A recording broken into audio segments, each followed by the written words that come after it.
संस्कार संस्कृतिर कथा संस्कार संस्कृतिर कथा परंपरार कथा जहाँ आमे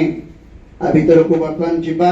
हुए तो केतबळे आपको भाबुथिले आमे एटा आउटडेटेड हे जाई कि कोन कि अनावश्यक कि कोन ताहार कोन आवश्यकता रही छी पाठ ही पढ़िबा ताहा पुणी थरे आसुची षोडश संस्कार संस्कारित हवा शिशुटी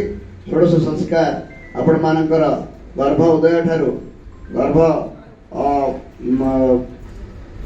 एवं नामकरण ठारू आरंभ करी व्रतपनन ठारू कर्णभेद ठारू आरंभ करी विवाह ठारू आरंभ करी श्मशान को जीवा पर्यंत सबु संस्कार जो षोडश संस्कार तादरे पिलाटी संस्कारित केमिति हबो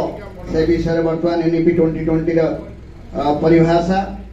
तेणु सही संस्कार रे खाली आमे पिलाटा को कहि देले हबो नाही षोडश संस्कार कोन एंति करबा उचित ताहा मध्य जहा चालू रही छी ताहा मध्य करणीय ताकु मध्य आमे आम